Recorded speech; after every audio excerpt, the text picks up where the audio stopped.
was not even eligible, blah, blah, blah, blah, blah. And the other side is saying, wow, you're learning all this stuff. You could actually do this. And why don't you try to do this? And so the battle of good and evil is always going on, especially in grant writing, and you just have to make this thing shut up. You know, and if you can get it to shut up, that's actually half of the battle in doing this work. I wanted to show you the web page that we created at the libraries.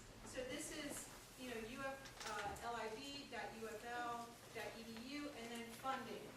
Okay? So we have loaded everything that we're doing in this workshop on this page. So, for instance, it says here, how to apply for these doctoral dissertation improvement grants, the DIG grants, right? And then you have McCarty's presentation, Mulligan's presentation, and here is Zoe's presentation. So you'll be able to come back here and get everything electronically, and you have everything in your packet. And I wanted to review just a couple things that I don't think other presenters will be reviewing. The two reasons why grants are not successful. A lack of a good and original idea, and a lack of sufficient commitment. And when you think about sufficient commitment, there's a long list of reasons why a reviewer finds your proposal to lack commitment. And preparation is half of the battle. But if there's any doubt that the reviewer sees in your proposal that you're not committed or that it's unrealistic, then it will make it into the don't fund this one pile. The other thing I'd like to tell you that other presenters I don't think will tell you is that grant writing is not black or white. It is gray, okay? You will hear 3 different viewpoints about how to write a successful DIG proposal. For people who are coming in, you're going to need to sit on the floor over here. It's fine. We did this the last time, and there was no problem. You didn't get stuff done. You didn't get stuff done. So the issue of it's not black or white means that everything's gray. So you will hear contradictory statements today, I guarantee it. It's because the viewpoint of the presenters is this is what's worked for them. What works for one may not work for another, and because each opportunity is different and unique, and each of the people that are applying here are going to apply to a different program, the rules change, okay? So again, it's not going to be just follow the rules and you'll be fine. You're going to have to use some instincts, and you're going to have to use some data that you learn here today. Okay, so let's go to this link first. Now, I've prepared this checklist for you. It's a customized checklist. It's not provided by NSF. And it gives you all of the links. These are all live links to each of the individual deadlines. So on the left, you see these are the deadlines. And for many of you, it's going to be impossible to make the January 15th deadline. Why? Because you need to go through DSR, Division of Sponsored Research, and you have to have your faculty member is the PI on the proposal. So for those of you who would be applying for the first one, at this point, this is the only deadline this year. So the next deadline for the first Research on Science and Technology Surveys and Statistics, the next deadline is going to be 2011. But for these other ones, you can see that there's 2 deadlines.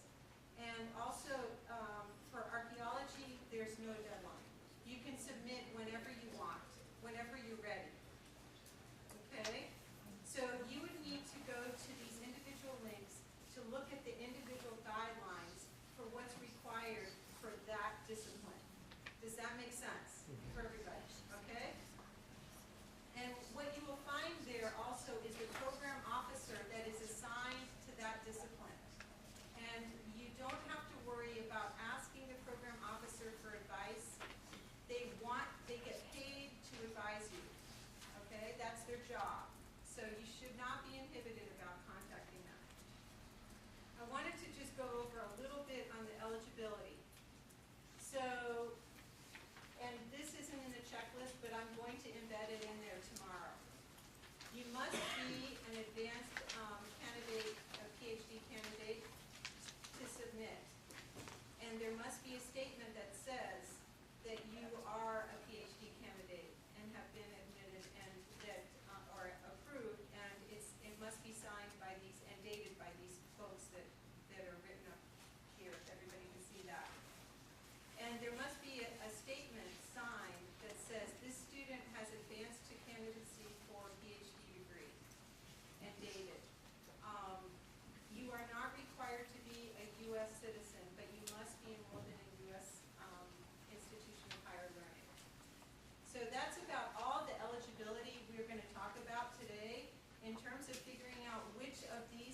be applying to, you should talk to your advisor or talk to the program officer at NSF, because we're not going to deal with eligibility today. It will just take up more than 1 hour. Okay, so we're not going to do this. On your checklist, there's some general information about what's funded through these funds and what isn't funded. And one of the first steps you have to do, if you're serious about doing this, is call in Judy Harris at the Department of Sponsored Research, Division of Sponsored Research, and get your name added to FastLane so that you can be a PI. This is the only way that you can do it, because in order to apply for these funds, you cannot apply individually. You must go under the university's system. They must make the application and actually submit the application for you. So she said she would be happy to enroll any or register anyone who wants to be registered in FastLane. That doesn't commit you to having to write the proposal, but it lets you in so you can see all the documentation that's required. Does that make sense? Okay. And then this is just a long list of all of the required information. Now what I've done is, one of the keys to successful proposals is that you go to the review criteria and you look at how your proposal will be reviewed. So I did that in general. And then I embed those review criteria into these questions. So these questions also include what the reviewer is looking for in order to evaluate the big proposals in general. In general. So this is a generalized statement. But you have to go to each individual discipline to see what they're looking for specifically. Does that make sense? I hope. Okay. There are two main categories that you have to pay a lot of attention to in terms of any NSF proposal. Intellectual merit, and there's a live link here that gives you more information about how that's evaluated, and broader impacts. And the broader impacts link will take you to a place that gives you examples of what are broader impacts. How is your work going to impact society? And what are you going to do to make sure that it's not ignored? How is it going to be used by society to improve the state of being? So you want to review those two links as well. And I'm not going to go over anything else because I want you to hear from the other presenters, because everything is here. The system that we used last time for the fellowship grants was that if you have a question and you attended today, send me at this email address your question.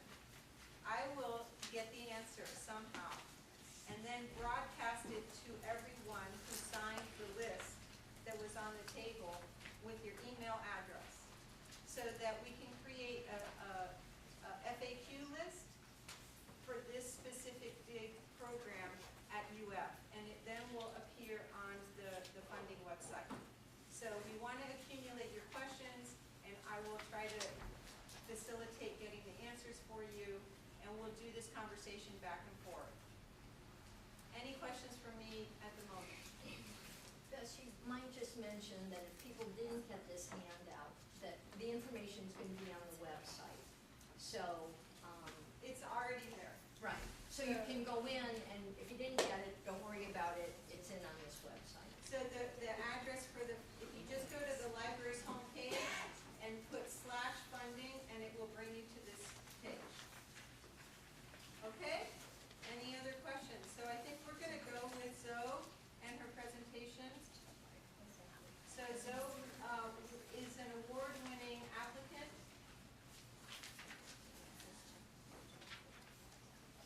Okay, like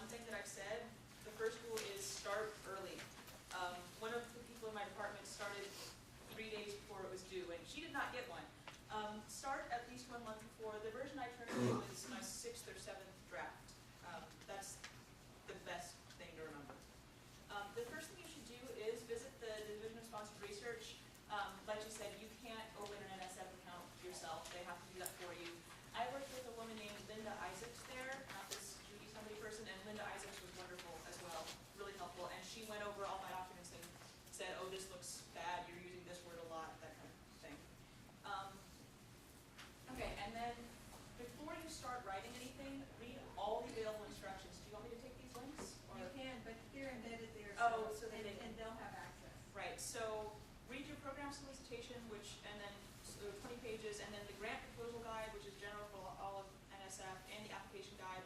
It's 150 pages of reading. It's about a day's work, but it's really worth it. I kept reading it and going, ooh, I didn't know that, or ooh, I have to remember that. You know, get your highlighter, and it's worth taking the time to read all of that. Read other success proposals that you have access to. I think she's going to. I forgot to do it. She's going to email you mine as a start, and anybody else. Obviously, that's the most helpful thing you can do. Don't break any rules. Pay attention to the piddly stuff.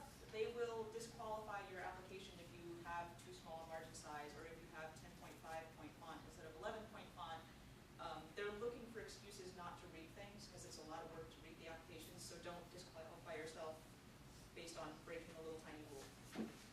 I asked my fiance what he would want to hear if he were coming to a presentation like this, and he said he would want to know who he's writing for. So your audience is obviously people in your field. If you're a linguist, there'll be people in linguistics. If you're a chemist, there'll be people in chemistry, and there'll probably be people in your subfield. So I'm guessing that maybe 2 out of my 3 reviewers were probably sociolinguists. I can't guarantee that. But you know that they're not working on your specific area. So I didn't waste time defining sociolinguistics because I could assume that everyone who read it either was a sociolinguist or knew what one was. But I did have to tell people what the Northern Cities change shift was and what it's doing with vowels, just to give you a level of what do I bother defining and what don't I. For the content of the proposal, use vigorous language with short, clear sentences. Did you get that? Were you going to distribute that? I can show it. It's on the page. Okay. We'll show it. There's a really great little short article that someone gave me on why academics have trouble writing grant proposals. And anyway, it's because they're different than writing journal articles. In journal articles, you use long sentences with subordinate clauses and things. In grant writing, you have to be persuasive and convincing with really short, clear sentences. The main point is, why does this work need to be done, and why are you the ones who should do it? The other thing my fiance said is he would want to know the difference between how much big picture versus details you should give. The most important thing I think is the big picture of why the work needs to be done, but give enough specifics that it's clear that you know what you're doing. Don't say I'm going to interview people about growing up. Say I'm going to interview 75 people in this city, and this is how long it's going to take me. You know, give enough specifics that it sounds like you know what you're doing. Well, really, because sound like you have a plan. Take time to give an adequate lit review, but not 3/4 of your proposal, because the lit review is what tells them what has and hasn't been done. Obviously, it's worth spending some space. It's really